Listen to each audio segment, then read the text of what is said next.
proportionally than other state agencies.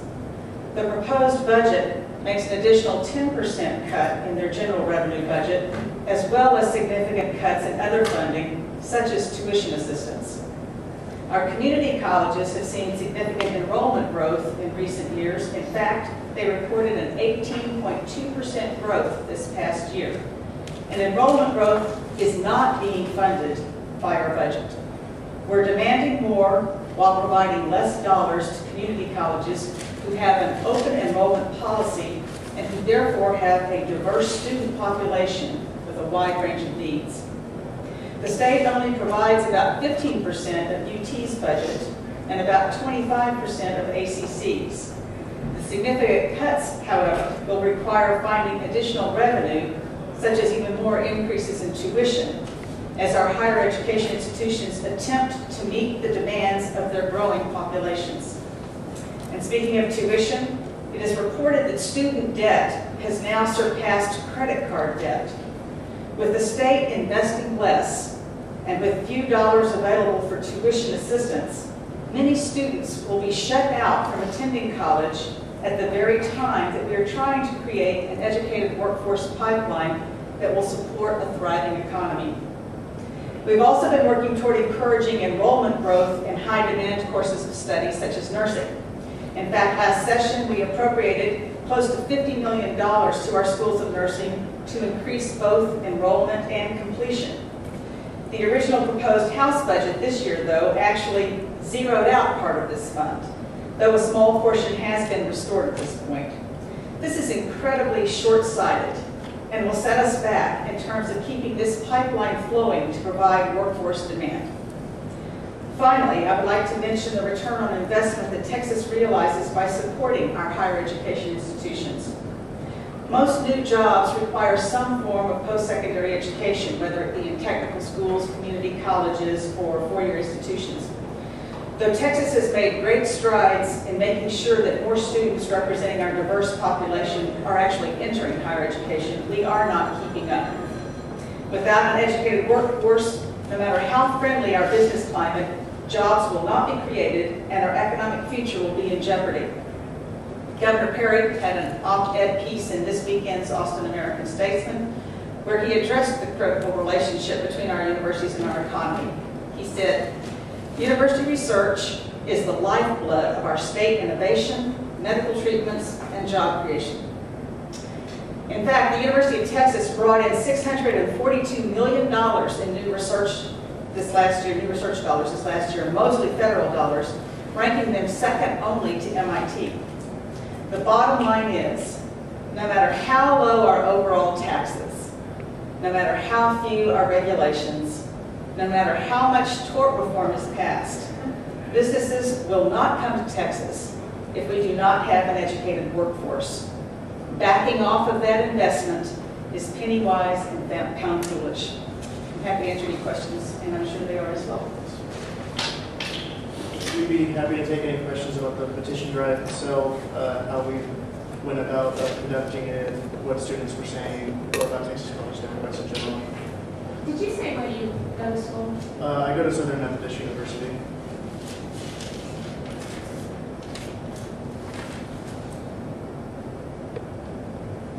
And do you all plan any sort of rallies or even Capitol public school futures with them and try to draw further attention to them? Our chapter at UT has been doing most of that work because it's easiest for them to get their students to the Capitol. With the House Representatives usually not meeting on the weekend, it's really hard for students from across the state to really participate in stuff like the Capitol itself. So this petition drive is really, we feel, the best way to get students involved in these cuts because students from places like Texas Tech, from UTEP, from SMU, they can participate in it and show their voice without having to skip school to do so.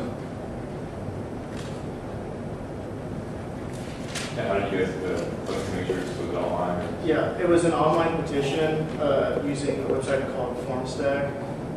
We started off going through our own personal contacts. In Texas College Democrats, there's an executive board of 8 members. They're represented by 7 schools right now. most of the petitions early on were from those 7 schools.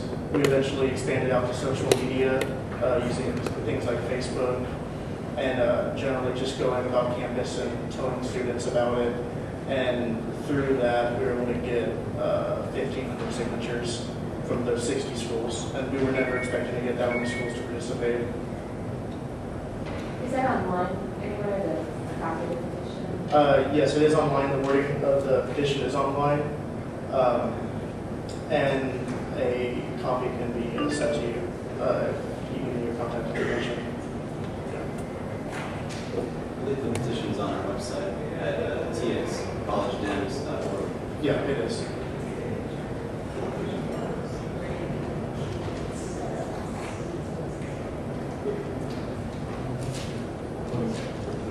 I guess what can be done at this point? Do you think there's anything? 2 weeks left? Like, we're gonna make it better? Well, I think the dilemma that Democrats in particular find themselves in is how do you balance whatever leverage we might have on this budget, balance the what might be perceived as obstructionism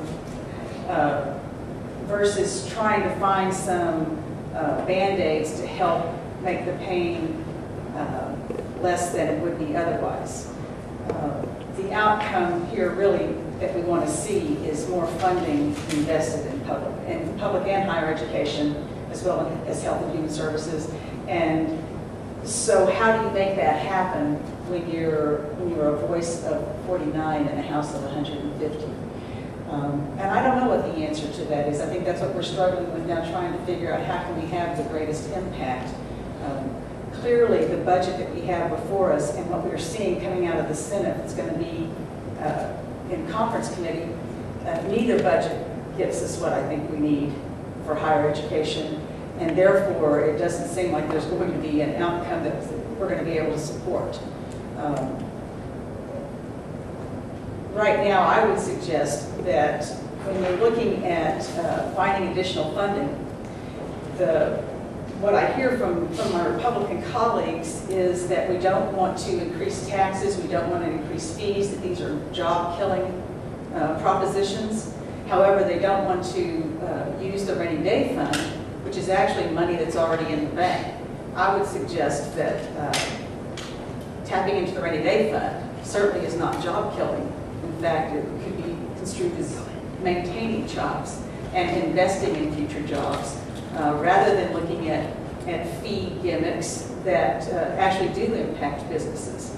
So I would propose that the rainy day fund certainly is there to be used, that we know there's going to be some replenishment of it.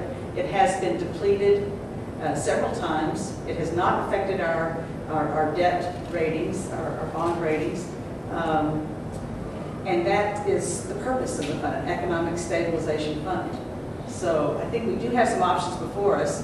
There doesn't seem to be the political will to do that on the Republican side of the House or the Senate.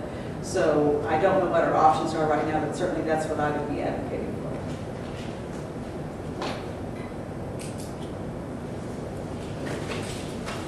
And I'd like to add that part of this petition drive was to thank the 49 House Democrats for standing against these education cuts.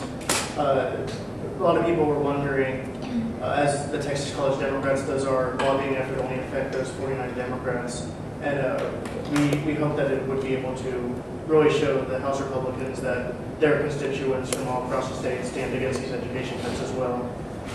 But a lot of it was to thank the Democratic caucus for their tireless efforts standing against these cuts. Thank you for